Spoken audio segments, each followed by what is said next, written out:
इस कार्यक्रम के पुण्यार्चक हैं राजवैद स्वर्गीय श्री चंद्र कुमार जैन, राजवैधा स्वर्गीय श्रीमती कुसुम लक्ष्मी जैन की पुण्य स्मृति में पुत्र डॉक्टर पारस कुमार जैन सपरिवार, डॉक्टर शैल कुमार जैन सपरिवार, डॉक्टर अरुण कुमार जैन सपरिवार, डॉक्टर एके जैन, श्रीमती नीलम जैन, पुत्र एवं पुत्रवधू डॉक्टर संकल्प जैन, डॉक्टर सृष्टि जैन सपरिवार, चारबाग, बहन एवं बहनोई श्री शाह कमल इंद्रेश जैन, समधी एवं बेटी दामाद श्री शाह सुमन प्रकाश, श्रीमती मालती जैन गुना नोएडा, अभिषेक अंचल जैन, नातिन आयशी अमिष्का, समधी श्री शाह लाला वीरसेन जैन, सुशीला देवी जैन भिंड ग्वालियर, पुत्र एवं पुत्रवधू विनय शशि सरा, बेटी एवं दामाद अभिषेक संश्रिता जैन, नातिन इरिया, समधी श्री शाह प्रदीप जैन पुष्पा जैन, नवीन आशा जैन लखनऊ बेंगलोर, बेटी एवं दामाद सृष्टि अनिवार्य जैन, समधी श्री शाह ज्ञानचंद श्रीमती कुसुम जैन, डॉक्टर संजय अर्चना सिंघई जैन सपरिवार होशंगाबाद। श्री दिनेश सर्वेश अखिलेश पाटनी कोलकाता, पूरे भारतवर्ष में नौकरी पाने के लिए AUMcares@aumcap.com पर CV भेजें। श्रीमती शशि श्री संतोष जैन बेलई वाले कांशल परिवार, त्रिकाल 24 जिन मंदिर रोड, अशोकनगर मध्य प्रदेश, ज्येष्ठ भ्राता एवं भ्राता वधू श्री आनंद कुमार श्रीमती गुड़माला जी, ज्येष्ठ भ्राता श्री पवन कुमार जी, भतीजी सूबेदार मोनिका जैन श्रेष्ठी जैन, पुत्री एवं दामाद श्रीमती ऋचा श्री अभिषेक दोहित्र अरहम अग्रिम जैन उपभोक्ता गुना मध्य प्रदेश, पुत्री एवं दामाद श्रीमती दिव्या श्री सर्वज्ञ जैन दमोह मध्य प्रदेश।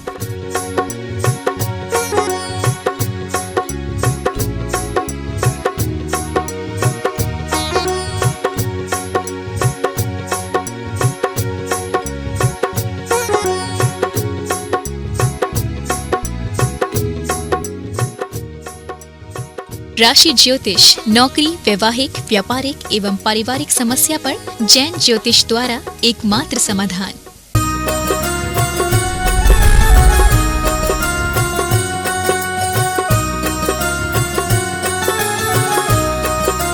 आचार्य भगवंत गुरुवर श्री विद्यासागर जी महाराज की जय जय जय। बोलिए परम पूज्य गुणायतन प्रणेता, शंका समाधान प्रवर्तक, भावना योग प्रवर्तक, प्रखर वक्ता मुनिवर श्री 108 प्रमाण सागर जी महाराज की जय जय जय। मुनिवर श्री 108 अरह सागर जी महाराज की जय जय जय। ग्रंथों को पढ़कर गुरुवर ने हमको उसका सार दिया है।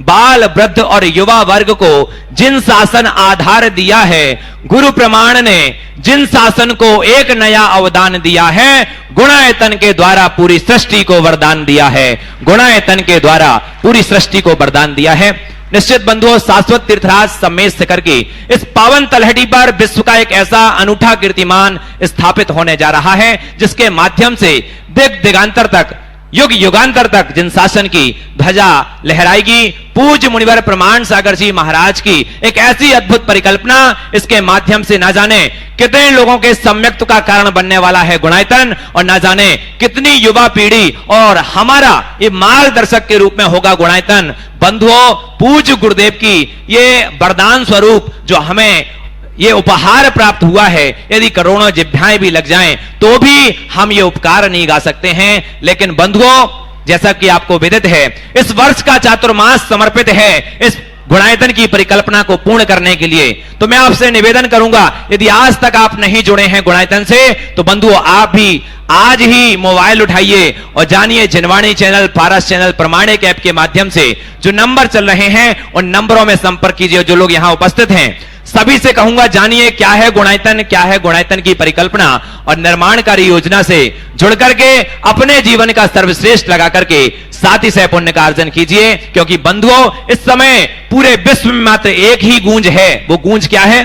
गुणायतन, गुणायतन और गुणायतन। क्योंकि गुरुदेव की ऐसी अद्भुत कल्पना जो हम सबके लिए एक उपकार स्वरूप प्राप्त हुई है। तो आप सभी लोग जुड़िए। और साथ ही बंधुओं, दशलक्षण महापर्व चल रहे हैं। आज मारदाव धर्म का दिन, शेष 8 दिन आपके पास हैं। विशेष शांति धारा पूज्य गुरुदेव के मुखारविंद से होती है। यदि आप चाहते हैं कि हम शांति धारा हमारी ओर से हो, तो घर बैठे भी आप हमें अपना नाम प्रेषित कर सकते हैं निम्न नंबरों पर। जिनवाणी, पारस चैनल और प्रमाणिक ऐप के माध्यम से उन नंबरों पर संपर्क कीजिए और अपना नाम हमें प्रेषित करिए। साथ ही बंधुओं, पूज्य गुरुदेव के इस वर्ष के जो शिविर में मात्र हम लोग साक्षी नहीं बन रहे हैं, पूरा विश्व साक्षी बन रहे हैं। आप लोग घर बैठ करके भी ये लाभ ले रहे हैं। तो आप गुणायतन में जिस प्रकार से आप सहयोग करना चाहें तो कर सकते हैं।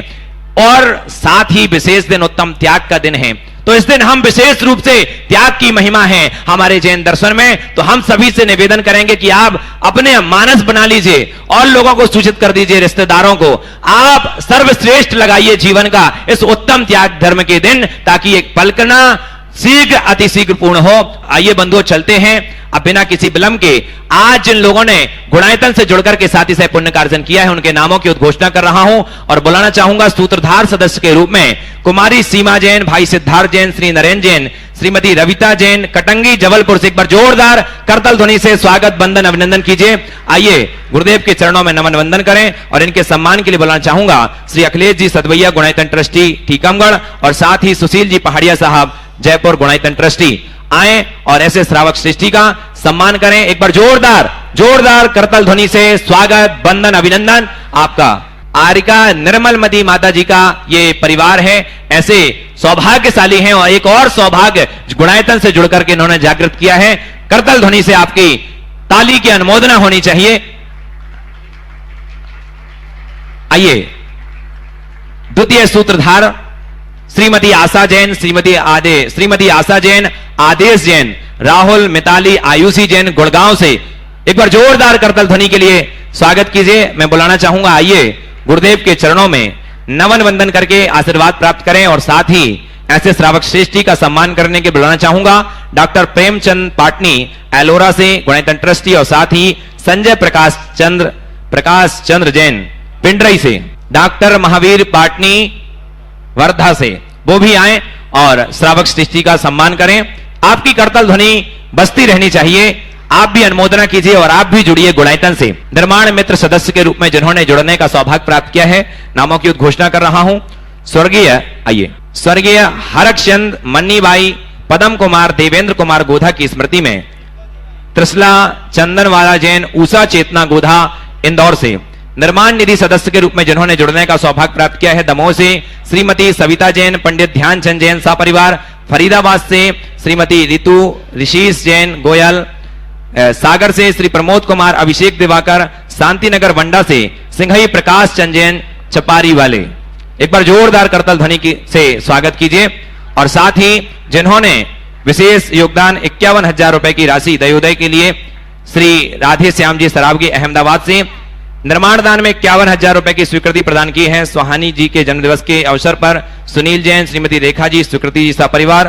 पूजन द्रव्य के लिए 11,000 रुपए की राशि इंदौर से स्वर्गीय श्री देवेंद्र कुमार जैन की पुण्य स्मृति में हरकचंद जी, मन्नीबाई, पदम कुमार, त्रिशला चंदनवाला, उषा चेतन गोधा समस्त परिवार। एक बार जोरदार करतल ध्वनि से स्वागत वंदन अभिनंदन। आइए बंधुओं अब चलते हैं निवेदन इसी के साथ कि आप जुड़िए गुणायतन से और अपने जीवन में किसी भी रूप से जुड़ करके योगदान दीजिए, दान दीजिए। आइए आगे की इस शंका समाधान की विशेष सत्र के संचालन के लिए बड़े ही सम्मान के साथ बुलाना चाहूंगा आदरणीय अशोक भैया जी।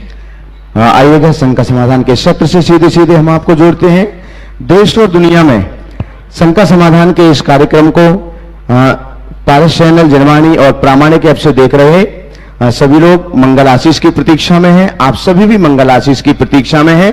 दोनों हाथों को जोड़िएगा, त्रिवार नमोस्तु निवेदित करते हैं और इस सत्र को हम प्रारंभ करते हैं। हे महाराज श्री नमोस्तु नमोस्तु नमोस्तु। इसके साथ ही हम प्रथम प्रश्न के लिए आमंत्रित कर रहे हैं सीए खुशहाल जी जैन मुंबई से हमारे बीच है। सीए खुशहाल जी जैन मुंबई से हमारे बीच है आज के प्रथम प्रश्न के लिए। और आपके बाद तैयार रहेंगे महावीर जी पाटनी वर्धा ट्रस्टी गुणायतन। उन्हीं द्वय के चरणों में बार बार नमोस्तु नमोस्तु। महाराज जी मेरा क्वेश्चन है, पंडित ज्ञानत राय जी ने एक बड़ी सुंदर पंक्तियां लिखी हैं और बहुत सारी पूजाएं लिखी हैं।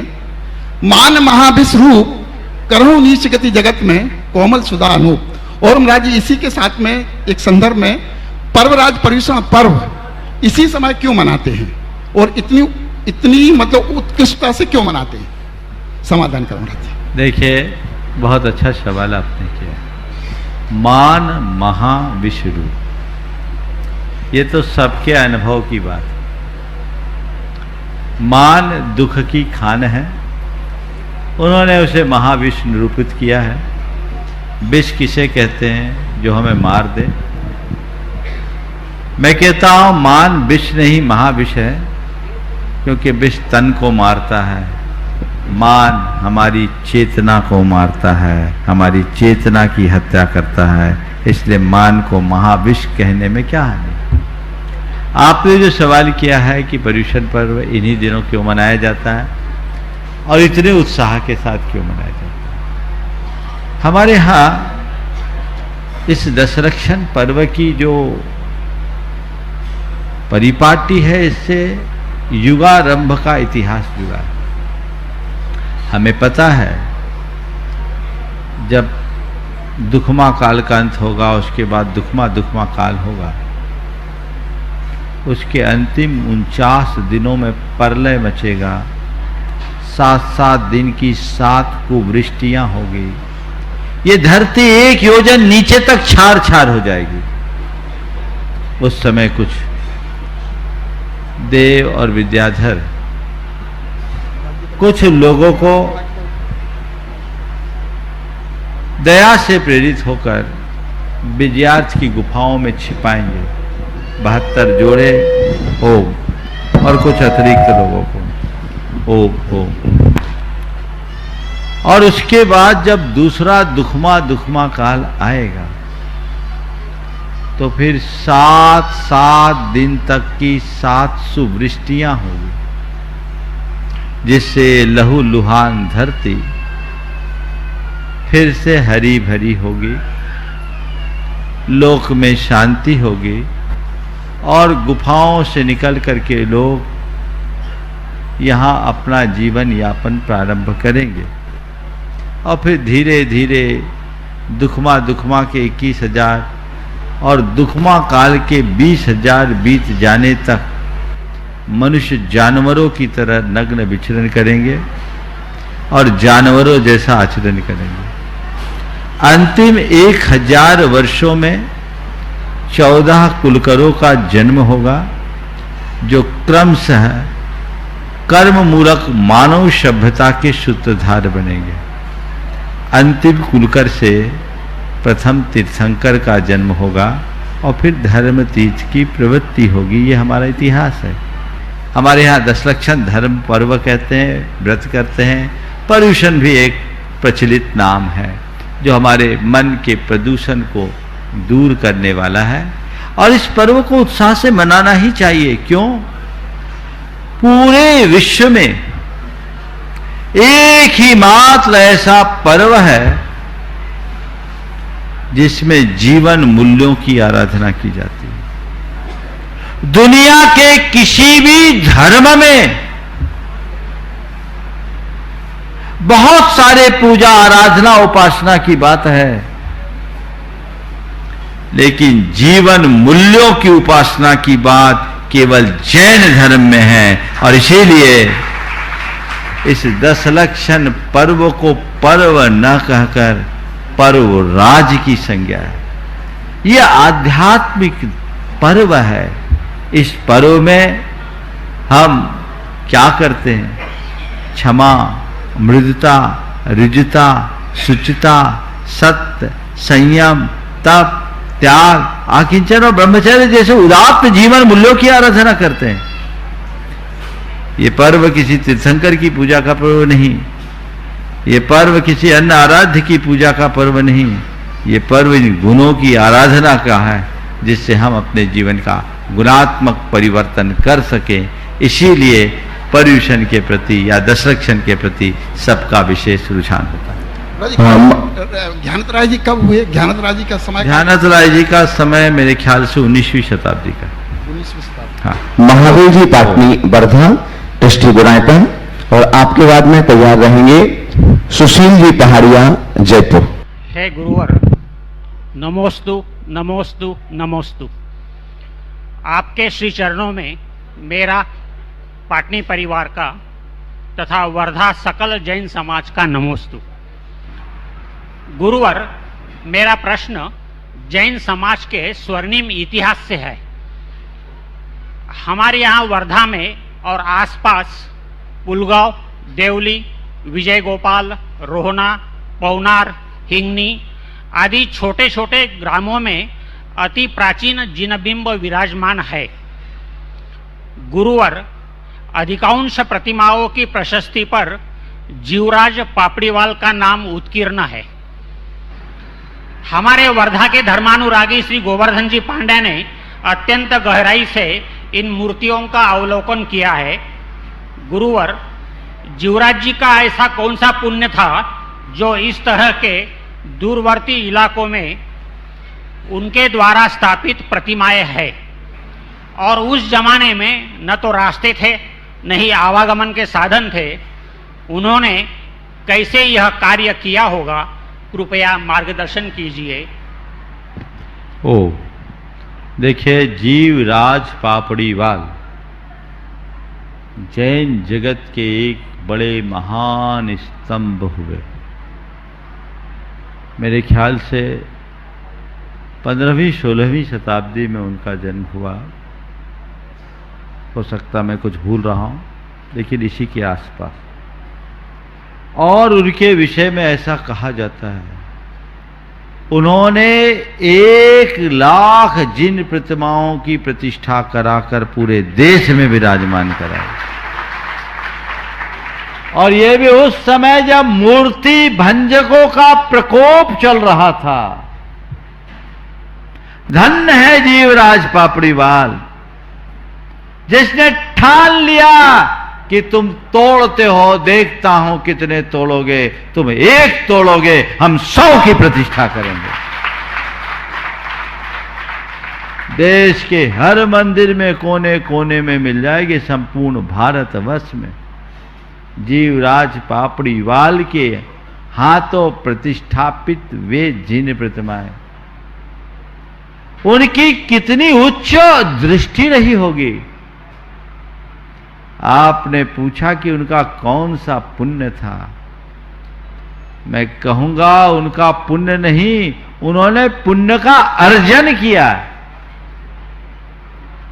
उनका इतना ही पुण्य था कि इस घड़ी में उनके हृदय में पुण्य भाव जागा और अपनी संपदा का सदुपयोग किया। 1,00,000 जिन प्रतिमाएं फ्री में तो नहीं आएगी। उनकी प्रतिष्ठा कराना और बैलगाड़ियों से विपरीत परिस्थितियों में पहुंचा करके जिनालियों में विराजमान करना। समेत शिखर जी में भी 13पंथी में 20पंथी में मूर्तियां हैं। 13पंथी का तो मुझे पता है, संभव तो 20पंथी में भी होगी। और श्वेतांबर सोसाइटी में एक जगह खनन करने से 19 मूर्तियां निकली थी, उनमें भी जीवराज पापड़ीवाल की प्रशस्ति लिखी हुई है। पूरे देश के कोने कोने में है।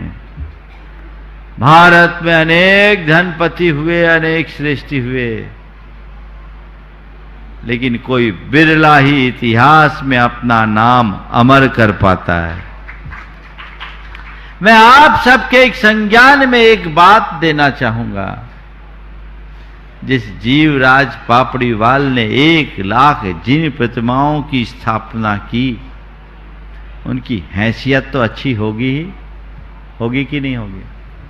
उनके महल होंगे, हवेलियां होगी, अट्टालिकाएं होगी, संपत्ति होगी। किसी को पता है जीवराज पापड़ीवाल का ये महल है, ये जीवराज पापड़ीवाल की हवेली है? अरे जीवराज पापड़ीवाल के महल और हवेली की बात तो जाने दो, उनके वंशजों को भी कोई नहीं जानता। समझ में आ रही है बात? मैं बहुत गहरी बात आप सबसे कहने जा रहा हूं। जीवराज पापड़ीवाल के वंशजों का भी अता पता नहीं है, लेकिन जिन प्रतिमा को स्थापित करने वाला जीवराज पापड़ीवाल अमर हो गया। हमेशा गर्व के साथ जैन परंपरा में जीवराज पापड़ीवाल का नामस्मरण होता रहेगा। किसके बल पर? धन के बल पर नहीं, धन के सदुपयोग के बल पर। समझ गए? मैं आप सबसे कहना चाहता हूं, तुमने अपने जीवन में कितना कमाया उसका कोई मूल्य नहीं है। एक दिन सब तुम्हें छोड़कर जाना होगा। जो तुमने जोड़ा है उसे छोड़ना होगा, लेकिन जिसे तुम परमार्थ में लगा दोगे वो तुम्हारे जीवन को अक्षय बना देगा, अमर बना देगा। उस पर ध्यान दो। बहुत बड़ी बात है समझने के लिए। इसलिए हमेशा अपने धन का और संसाधन का सही उपयोग करें, भोग में नहीं परमार्थ में करें। सुशील जी पहाड़िया, जयपुर, ट्रस्टी गुणायतन। और आपके बाद तैयार रहेंगे एडवोकेट रश्मि ऋतु जैन, सागर। नमोस्तु गुरुदेव, नमोस्तु नमोस्तु। मेरे प्रश्न का काफी हद तक उत्तर तो इस पिछले प्रश्न में ही उत्तर में आ गया, लेकिन फिर भी एक बार मैं दोबारा आपसे निवेदन करता हूं। आचार्य श्री ने एक बार कहा था कि अर्थोपार्जन से ज्यादा महत्वपूर्ण है उसका अर्थ का विनियोजन, वितरण और व्यय। तो मैं इसी को आपसे निवेदन करता हूं कि इसी को जरा खोल के और युवा पीढ़ी के लिए समझाएं कि किस तरह से हम अर्थ के द्वारा वितरण और व्यय किस प्रकार करें कि हमारे पापार्जन की बजाय पुण्य अर्जन हो।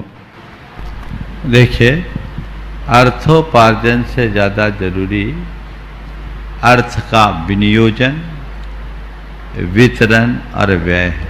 बात सही है। एक दिन गुरुदेव ने बहुत अच्छी बात की थी कि धन की उपलब्धि कदाचित पुण्य का योग हो सकता है। धन की उपलब्धि कदाचित पुण्य का योग हो सकता है, पर उसका सदुपयोग तप का फल समझना चाहिए। बहुत गहरी बात कह दी उन्होंने। जिसका भवितव्य बहुत अच्छा होगा वो ही अपने धन का सदुपयोग कर सकेंगे, वे ही अपने धन का सदुपयोग कर सकेंगे। हर कोई धन का सदुपयोग नहीं कर सकता। इसलिए धन का अर्जन करना, उसके साथ साथ उसका सही अर्थ में विनियोजन, वितरण और संरक्षण करना बहुत जरूरी है। आपने पैसा कितना कमाया ये महत्वपूर्ण नहीं है, आपने पैसा कमा के क्या किया ये महत्वपूर्ण है। दुनिया में बहुत लोग आते हैं जो पैसा कमाते हैं और एक दिन यहीं छोड़कर चले जाते हैं, लेकिन वे लोग होते हैं जो अपने पैसे का सदुपयोग करते हैं। और आपके सवाल के उत्तर में एक किस्सा सुना देता हूं। मैं समझता हूं उस किस्से में, छोटा सा किस्सा है, आपका सारा उत्तर आ जाएगा। एक मजदूर था, वो एक बार राजा के दरबार में पहुंचा। राजा ने पूछा, तुम रोज क्या कमाते हो? तो उसने कहा 4 पैसे कमाता। कितने पैसे कमाते हैं? 4 पैसे कमाते। और 4 पैसे का करते क्या हो? बोला 1 पैसे को मैं 1 पैसे से मैं कर्ज चुकाता हूं।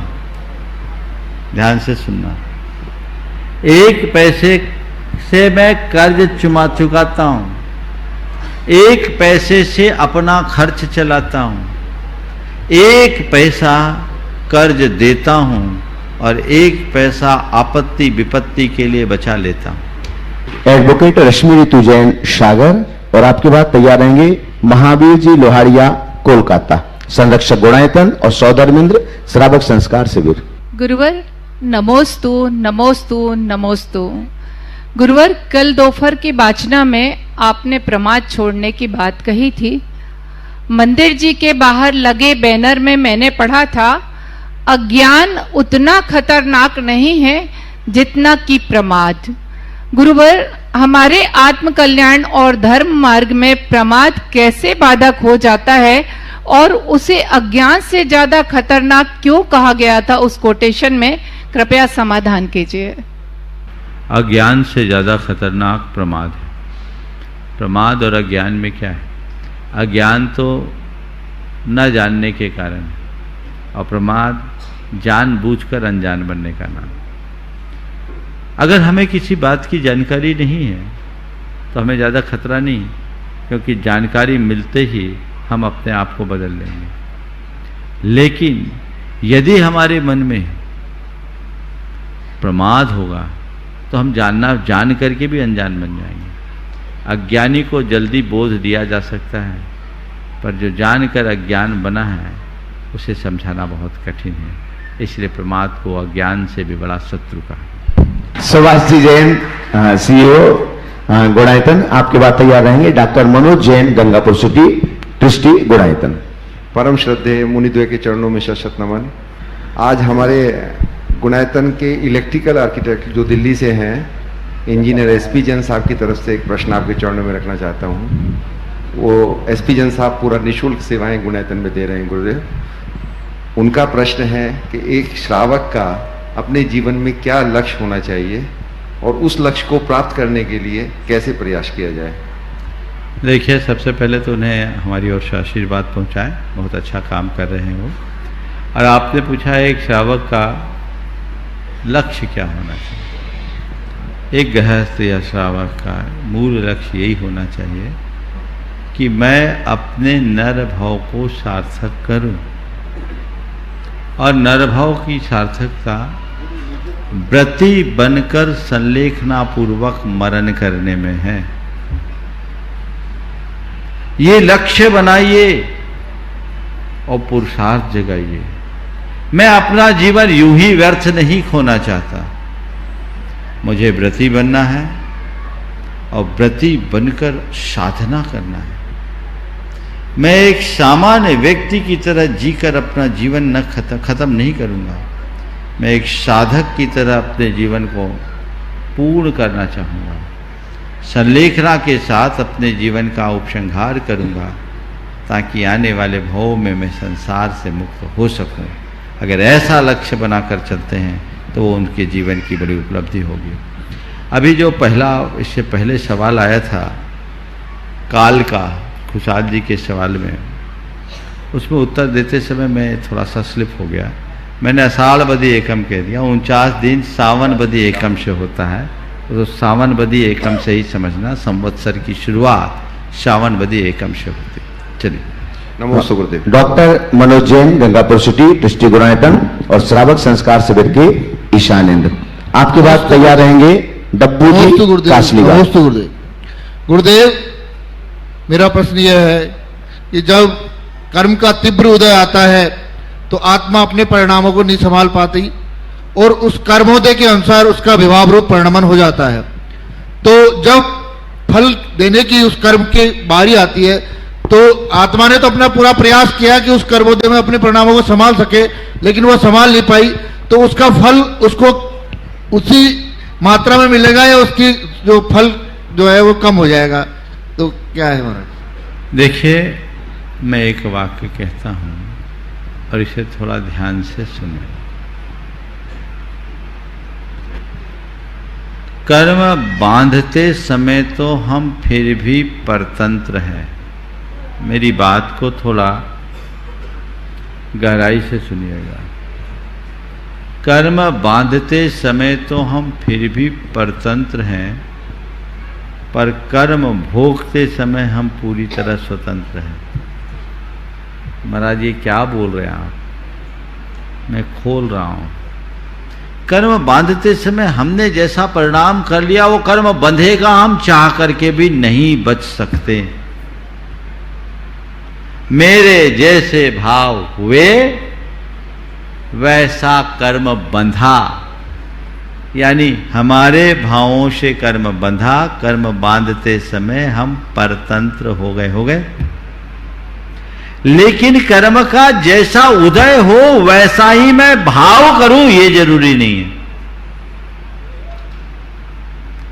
यदि मेरे अंदर मोह भाव या राग भाव होगा तो मैं कर्मोदय के बहाव में बहूंगा, और मेरे भीतर ज्ञान भाव होगा तो मैं कर्म के प्रवाह में तटस्थ बना रहूंगा। और यही ज्ञानी की पहचान है। अज्ञानी कर्म को भोगता है और ज्ञानी कर्म को जानता है।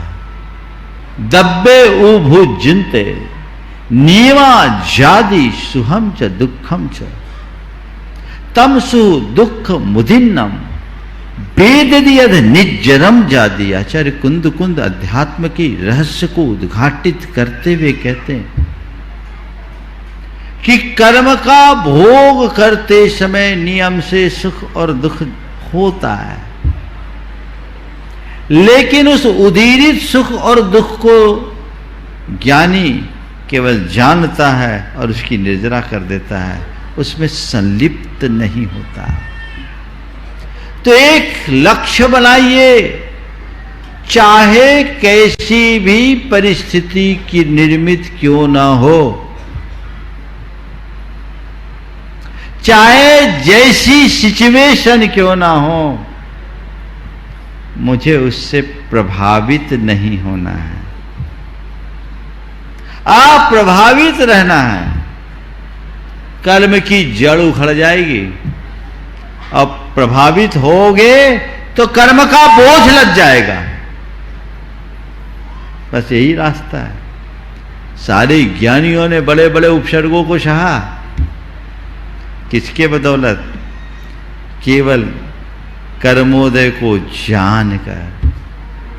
तो मैं पुनः अपने वाक्य को दोहरा रहा हूं, कर्म बांधने में तो कदाचित हम फिर भी परतंत्र हैं, पर कर्म को भोगने में हम स्वतंत्र हैं।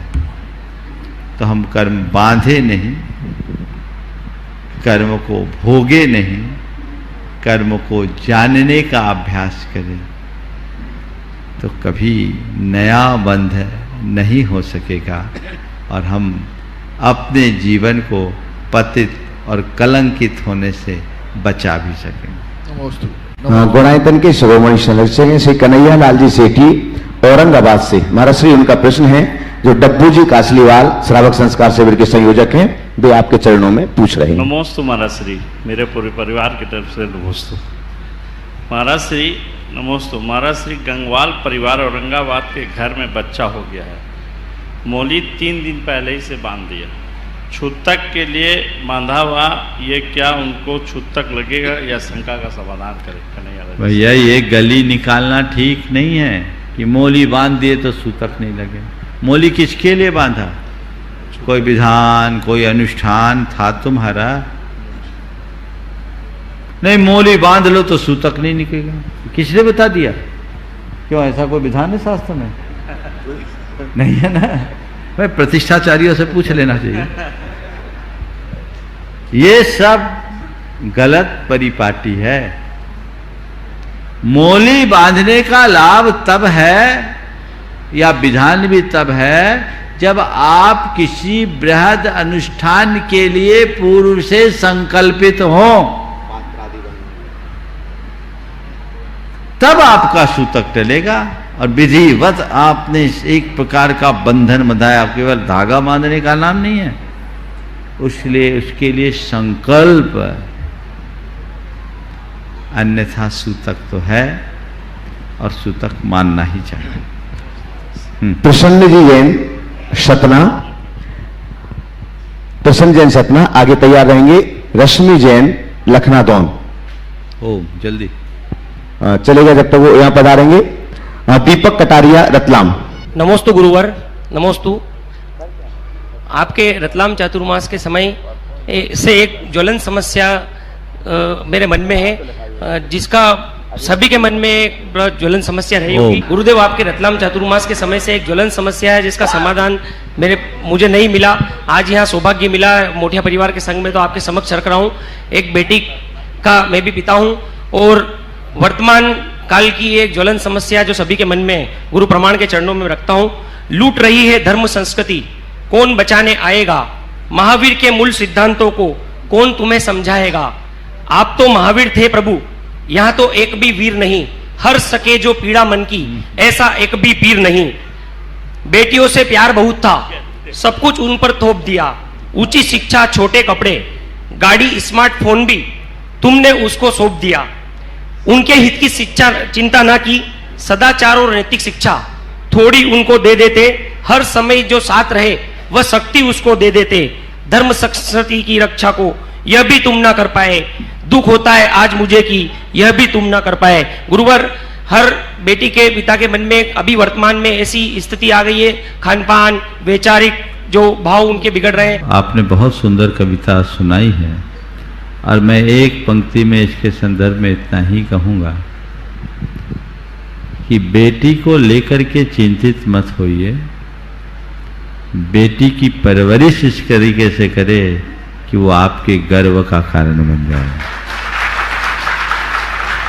ये चिंता करना कहीं न कहीं हमारी कमजोरी को दर्शाता है और कुछ हमारे समाज में प्रविष्ट हुई कुरीतियां भी इसके पीछे कारण है। हमें उनका उन्मूलन करना होगा, सोच को बदलना होगा। अब बेटी और बेटे के भेद को मिटाना होगा। ये मानसिकता जब तक नहीं बदलती तब तक कुछ नहीं हो सकता। चलिए। नमस्ते। प्रसन्न जैन सतना तैयार रहेंगे, रश्मि जैन लखनऊ। आदरणीय महाराज जी को मेरा बारंबार नमोस्तु नमोस्तु नमोस्तु। महाराज जी, मेरी एक शंका थी कि जो ये यहाँ पे इतना बड़ा मंदिर, विशाल मंदिर बनाया जा रहा है, इसकी परिकल्पना आपके समक्ष कैसे प्राप्त हुई और क्या स्वर्गों में भी इसी प्रकार के मंदिर हैं या इससे उत्तम मंदिर नहीं है? मेरे को ऐसा लग रहा है, क्योंकि जितने उत्तम मंदिर यहाँ मैं देख रहा हूँ, अब मैं स्वर्गों के बारे में तो जान नहीं सकता हूँ, लेकिन मुझे ऐसा महसूस हो रहा है कि स्वर्गों से भी ज्यादा उत्तम मंदिर ये है। कृपया मेरा समाधान करें। देखिए, मंदिर बनाने की क्या प्रेरणा मिली, मैं तो आप लोगों से कई बार पहले से बोल चुका। जब सम्मेद शिखर जी में आया तो सबसे मूल प्रेरणा मेरे मन में एक ही थी कि यहाँ कुछ ऐसा निर्माण हो जिससे हम आने वाली पीढ़ियों को जैन धर्म के मर्म का बोध करा सकें। और उसे ही पूरा करने के लिए 14 गुणस्थानों पर आधारित एक परियोजना मेरे मन में आई थी। अब जब परियोजना मन में आई तो कोई भी परियोजना बिना मंदिर के तो होगी नहीं। मंदिर की योजना बनी और शुरुआत में बहुत छोटे से मंदिर की योजना थी, लेकिन आप लोगों का योग था, मंदिर ने ये स्वरूप बना लिया। और आज एक रहस्य खोलता हूं आप लोगों को। पहले एक वेदी के मंदिर मात्र की योजना थी और चतुर्मुख भगवान विराजमान करना था जो समो शरण का द्योतक था। लेकिन जब चंद्र प्रभु भगवान यहां विराजमान हुए तो चंद्र प्रभु भगवान को यहाँ के मूल नायक के संकल्प के साथ विराजित किया गया। तब मन में आया कि ये चंद्र प्रभु भगवान कहाँ विराजेंगे, इनके लिए अलग से मंदिर बनाने में 2 मंदिर होगा। तो फिर क्या किया जाए, क्यों न हो पंचायतन शैली का मंदिर बनाया जाए और चारों कोनों में 4 मंदिर और बीच में मूल जिसे हम कह सकते हैं, क्या बोलते हैं उसको, सर्वतोभद्र जिनालय, चतुर्मुख जिनालय बनाया जाए और ये पंचायतन शैली का मंदिर बन गया। मैं तो समझता हूँ मंदिर और गुणायतन का जो भी विस्तार है वो चंद्र प्रभु भगवान की महाराज का चमत्कार है। उनको विराजमान करने के बाद ही ये भाव जगे और आज ये रूप लिया है। आप लोगों को अच्छा लग रहा है। आपने पूछा क्या स्वर्गों में ऐसा मंदिर होता है? अरे स्वर्गों में जो जिनालय होते हैं उसके तो तुम कल्पना भी नहीं कर सकते। मैंने अपनी अनेक सामायिक अकृत्रिम जिनालयों की वंदना में बिताई है और अभी भी मेरा चिंतन चलता रहता है और अब तो अभी तो समोसरण में आप रमे ही हो। भावना भाव कि आपका भाग्य आपको अकृत्रिम जिनालियों के भी दर्शन करा दे। क्या अपार वैभव है जिसकी कल्पना करके भी मन रोमांचित हो उठता है। साधारण व्यक्ति तो उसकी कल्पना भी नहीं कर सकता। पर मैं लगभग पिछले 4 माहों से मेरी प्रातः काल की सामायिक में मैं नित्य अकृत्रिम जिनालियों की वंदना ही करता हूं और मेरी आंखों में वो जिनाले झलकता है क्योंकि मैंने उन्हें बहुत गहराई से पढ़ा है और न केवल पढ़ा है अपितु उन्हें महसूस भी किया है। पहले मैंने समोसरण में अपने मन को रमाया तो समोसरण आप सबके सामने आया, आ ही रहा है। एक दिन जब पढ़ रहा था, स्वाध्याय कर रहा था, अकृत्रिम जिनाले के बारे में पढ़ा तो देखा जितना वर्णन है, एक एक चीजों को बारीकी से देख देख करके मन मुग्ध हो गया। योजनों में फैला। समोसरण के विस्तार से भी बड़ा विस्तार है अकृत्रिम जिनालियों का। तो स्वर्ग के जिनालियों से इसकी तुलना मत करो भाई। पर हम ये जानते हैं कि यहां स्वर्ग के जिनाले के समकक्ष जिनाले भले न हो,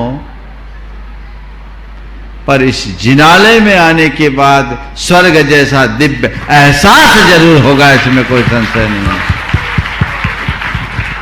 अभी तो मंदिर ने आकार भी नहीं लिया है और भगवान तो विराजमान ही नहीं हुए। जब वो सब कुछ होगा तो निश्चित हर व्यक्ति के हृदय में दिव्यता का अवतरण होगा। और मैं ये नहीं चाहता कि गुणायतन आपको स्वर्ग पहुंचा दे। आप लोग भी नहीं चाहेंगे। किसी को स्वर्ग पहुंचाना अच्छी बात है क्या? बोलो नहीं ना। तो मैं ये नहीं चाहता कि गुणायतन आपको स्वर्ग पहुंचा दे। मैं केवल यही चाहता हूं कि गुणायतन तुम्हारे जीवन को स्वर्ग बना दे। अपने जीवन को स्वर्ग बनाए, वैसा लक्ष्य जगाएं, लक्ष्य बनाए, पुरुषार्थ जगाएं, तो जीवन में बड़ी उपलब्धि होगी। आपने बिल्कुल अलग प्रश्न पूछा है। ये निमित्त नैमित्तिक संबंध है। आकार बढ़ता जा रहा है, बढ़ता जा रहा है, बढ़ता जा रहा है, संयोग बनते जा रहे हैं। और निश्चित इस मंदिर में एक एक चीजों की जो संरचना है वो बड़े गंभीर अध्ययन और चिंतन के बाद है।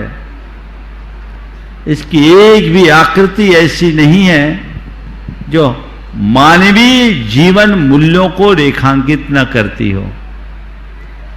गहन चिंतन के उपरांत ही यहां इसे प्रदर्शित किया गया है, निर्मित किया गया है। अभी समय है, बस आप सब तो भावना भाइये कि जल्दी ये मंदिर पूर्ण हो और हम लोग उसकी प्रतिष्ठा में अपनी सहभागिता दें। पर केवल तुम्हारी ताली बजाने से तो काम होगा नहीं। ताली बजाने से काम नहीं होगा। क्या होगा? काम कब होगा? थैली खोलने से, मुट्ठी भी नहीं। किससे? थैली खोलो। जो अपना उत्कृष्ट लगा सको सो लगा दो। इसी में जीवन का सार है, इसी में जीवन का उद्धार है। गुणायतन की परिकल्पना को अभी आप सब इस शंका समाधान के कार्यक्रम के बाद अपनी आंखों से देख सकेंगे और आप स्वयं महसूस करेंगे कि गुणायतन क्या है। अभी शंका समाधान के कार्यक्रम के बाद गुणायतन की पूरी थीम आपको बड़ी स्क्रीन पर यहां पर दिखाई जाएगी। इसलिए शंका समाधान के बाद सभी लोग यहां पर बैठेंगे ताकि आप भी गुणायतन से परिचित हो सकें। रश्मि जैन लखनादौन, आपके बाद तैयार रहेंगे मनोज जी वाकलीवाल, हर्ष जैन इंदौर। परम श्रद्धेय द्वय मुनिराजों के चरणों में मेरा और सकल दिगंबर जैन समाज लखनादौन का बारंबार नमोस्तु नमोस्तु नमोस्तु। महाराज श्री, आज मेरा प्रश्न गुरु कृपा पर है। महाराज श्री, आप मेरे पापा के गुरु हैं और आप मेरे बेटे के भी गुरु बन गए, तो 3 पीढ़ी तक जो आपके आशीष से हम अभिभूत हैं, उस आशीष की कृपा छांव अंतिम श्वास तक हमारे ऊपर बनी रहे। और हम क्या प्रयास करें कि हमारे ऊपर आपकी छत्र छाया ऐसी बरसती रहे बरसती रहे बरसती रहे। देखो, गुरुओं की छत्र छाया तो अपने आप बरसती है, मांगने की जरूरत नहीं पड़ती। आपने पूछा है कि हम इसके लिए क्या करें, बस मैं एक ही बात कहता हूँ, छाया चाहिए तो पेड़ के नीचे बने रहो, छाया अपने आप बरस जाएगी। महाराज जी, बाशु के बड़े भाई का कल नीट का एग्जाम है, आशीर्वाद। देखो, कल नीट का एग्जाम है और बहुत सारे भाई बहनों का कल एग्जाम है। मैं इस मंच से सभी को आशीर्वाद देता हूँ। उन लोगों को जो कल नीट की परीक्षा में बैठ रहे हैं, अपना पूरा कॉन्फिडेंस बना के रखे, मनोबल को बना के रखे, नमोकार का स्मरण करके अपनी परीक्षा दे, इस भाव से कि मुझे सफल होना है। हाँ। अनामिका मनोज जी वाकलीवाल, हर्ष जैन इंदौर, आपके बाद तैयार रहेंगे महेंद्र जी अजमेरा मुंबई। गुरुदेव के चरणों में कोटि कोटि नमन। गुरुदेव, आज दोपहर को तत्वार्थ सूत्र के 2य अध्याय में एक प्रसंग आया था कि एकेंद्रीय जीव भी और असंगी जीव भी भावनाओं को समझते हैं। अच्छी भावनाएं हो तो वो प्रफुल्लित होते हैं, बुरी भावनाएं हो तो वो दुखी होते हैं। तो मेरा प्रश्न ये है गुरुदेव कि जब एकेंद्रीय या असंगी जीव भावनाओं को समझ जाते हैं, तो फिर संगी पंचेंद्रीय जीव सही से भावनाओं को क्यों नहीं समझते और रिश्तों के बीच में फिर गलतफहमियां क्यों आती है? देखो, अंतर केवल इतना है कि एकेंद्रीय और जड़ पर भावनाओं का प्रभाव पड़ता है। एकेंद्रीय भावनाओं को समझ लेते हैं, असंगी भावनाओं को समझ लेते हैं, और संगी लोग भावनाओं से खेलते हैं। जो भावनाओं को समझते हैं वो सजिंदगी से जीते हैं, और जो भावनाओं से खेलते हैं वो अपना जीवन नरक बना लेते हैं। आपने जो सवाल किया है वो उन्हीं लोगों के लिए किया है जो भावनाओं से खेलने में लगे हैं। हमें चाहिए कि हम भावनाओं से खेलें नहीं, भावनाओं को समझें। जहाँ तक भावनाओं को समझने का सवाल है, इसे थोड़ा दूसरे संदर्भ में लें।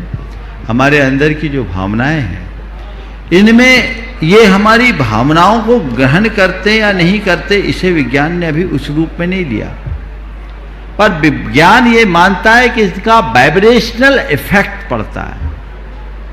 और ये विज्ञान मानता है कि हमारी भावनाएं वाइब्रेशन प्रकट करती है, भावनाओं से वाइब्रेशन होते हैं, और जब भावनाओं से वाइब्रेशन होंगे तो उसका असर सब जगह पड़ेगा। तो हम अच्छी भावनाएं भाएं। बहुत पहले एक प्रयोग हुआ, एक माली गुलाब के बाग में गया तो पॉलीग्राफ नाम का एक यंत्र था जो संवेदन मापी यंत्र था। माली जब भी जाए फूल खिल जाए और उसमें बड़ा पॉजिटिव वाइब्रेशन आए। और एक दिन माली के साथ मालिक भी था, उसका मन फूल को तोड़ने का हुआ, एकदम नेगेटिव वाइब्रेशन, मानो पेड़ फूल थर थर कांप रहे हैं। ये हमारी भावनाओं के प्रभाव का उदाहरण है। इसलिए हमें चाहिए कि हम अपनी भावनाओं को ठीक बना के रखें। हाँ, नमोस्तु गुरुदेव। हाँ। महेंद्र जी अजमेरा मुंबई। नमोस्तु गुरुदेव, नमोस्तु गुरुदेव। जो नवग्रह होते हैं उसमें आजकल चलन चल गया है, अपने 24 तीर्थंकर भगवान को उसमें नवग्रह के हिसाब से बांट दिया गया है। तो क्या ये कहाँ तक उचित है, जरा तो मार्गदर्शन करें। देखिए, इस विषय में मैंने पहले भी कई बार प्रकाश डाला है। सबसे पहली बात तो मैं आप सबसे कहूँगा, तुम्हारे सवाल को थोड़ा लंबा उत्तर चाहिए। इसको आज होल्ड रखते हैं। ठीक गुरुदेव। अभी कहूँगा तो न्याय नहीं होगा, अजमेरा जी को पूछने दीजिए। नमस्ते। हाँ। नमस्ते। आज मेरा परिवार की ओर से नमोस्तु नमोस्तु नमोस्तु। जब हम अपने दैनिक कार्यों को करते हैं तो पूरी तत्परता और निष्ठा से करते हैं और सारा ध्यान कंसंट्रेशन लगाते हैं, लेकिन जब माला पाठ ध्यान करते हैं तो मन में यत्र तत्र सारे कुविचार, सारे दुनिया के जितने भी प्रपंच है उसी समय याद आते हैं। तो ठीक है, ये आपका जो सवाल है हंसने की बात नहीं है, इनका नहीं, तुम लोग क्या हो इससे बचे हो, ये सब का सवाल है। आप अपना सवाल पूरा करें। ऐसा क्यों होता है? ऐसा क्यों होता है? देखिए बात, हम 24 घंटे अपने मन को कहीं ना कहीं लगाए रखते हैं, क्योंकि हम जो भी काम करते रुचिपूर्वक करते हैं, जिसमें हमारी रुचि होती है उसी को करते हैं। तो जब हम कोई काम करते हैं तो वो हमारी प्राथमिकता बन जाती है, और जब किसी काम में हमारी पूर्ण प्राथमिकता होती है तो हमारी सारी चेतना उस पर जाकर केंद्रित हो जाती है। लेकिन जब सामायिक पूजा पाठ धार्मिक कार्य करते हैं ना, तो हम लोग अनमने मन से करते हैं, आधे अधूरे मन से करते हैं। हाँ, करना है सो कर रहे हैं, हमारी वो अंदर की रुचि वैसी नहीं होती, हमारी प्राथमिकताएं भी ऐसी होती, तो फिर हम अपने मन के प्रति जागरूक नहीं हो पाते हैं। तो मन को मौका मिल जाता है दुनिया की यात्रा करने का, यदि उस समय हमने अपनी थोड़ी सी सोच को बदल दिए और मन के प्रति हम गंभीर हो गए, मन से कह दिए कि भैया तेरी बातें बाद में, पहले ये काम, मन नहीं भागेगा। आप चाहते कि मन को भागने से बचाएं, एक दिन संकल्प लेके माला करने बैठो कि मैं माला में पंचपरमेष्ठी की आराधना करूंगा, और जिस दाने में मन इधर उधर भागेगा उससे पहले की सारी माला को निरस्त कर दूंगा, फिर से चालू करूंगा, और जब तक निरंतराय मेरी माला नहीं होगी उठूंगा नहीं। एक दिन करके देखो, दूसरे दिन मन अपने आप सीधा हो जाएगा, पूरा दिन बीत जाएगा गुरुवार। हाँ, मैं अपना अनुभव बताता हूँ, मैं अपना एक अनुभव बताता हूँ। जब मैं ब्रह्मचारी था, 1984 की बात, सामायिक में नींद आती थी, दोपहर के सामायिक में। गुरुदेव से बोला, तो बोला एक काम कर लो, एक संकल्प के साथ बैठो कि जब झपकी आएगी तो पूरी माला कैंसिल। 5 माला फेरना था। आपको क्या बताऊं, पहले ही दिन मुझे 4.5 घंटे लग गए 5 माला फेरने। माने चौथी और 5वीं माला को भी मुझे कैंसिल करनी पड़ी। जब झपकी आई खत्म, जब झपकी आई खत्म, लेकिन उसका नतीजा ये निकला कि दूसरे दिन से सब ठीक हो गया, झपकी दूर भाग गई। मन को दंडित करने से ही मन रास्ते में आता है, क्योंकि वो दंड को नियंत्रित करने का एक ही तरीका है, दंड। इस प्रकार आज के इस सत्र को परम पूज्य गुरुदेव के चरणों में नमन अर्पित करते हुए मैं यहीं पर विराम दे रहा हूँ। बोलिए परम पूज्य आचार्य गुरुवर श्री विद्यासागर जी महाराज की, पूज्य मुनिवसी प्रमाण सागर जी अरह सागर जी महाराज की।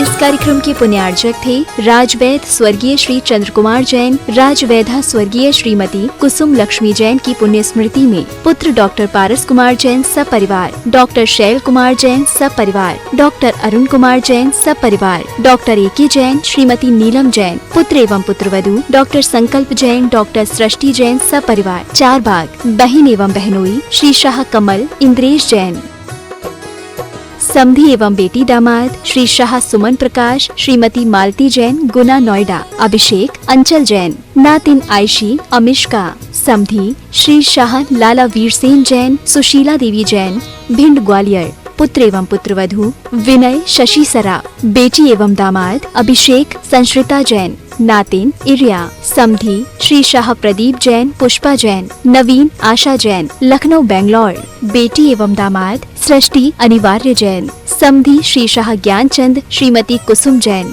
डॉक्टर संजय अर्चना सिंघई जैन, सपरिवार होशंगाबाद। श्री दिनेश सर्वेश अखिलेश पाटनी कोलकाता पूरे भारतवर्ष में नौकरी पाने के लिए aumcares@aumcap.com पर CV भेजें। श्रीमती शशि श्री संतोष जैन बेलई वाले कांशल परिवार त्रिकाल 24 जिन मंदिर रोड अशोकनगर मध्य प्रदेश ज्येष्ठ भ्राता एवं भ्राता बधू श्री आनंद कुमार श्रीमती गुड़माला जी, ज्येष्ठ भ्राता श्री पवन कुमार जी, भतीजी सूबेदार मोनिका जैन, श्रेष्ठी जैन। पुत्री एवं दामाद श्रीमती ऋचा श्री अभिषेक दोहित्र अरहम अग्रिम जैन उपभोक्ता गुना मध्य प्रदेश। पुत्री एवं दामाद श्रीमती दिव्या श्री सर्वज्ञ जैन दमोह मध्य प्रदेश।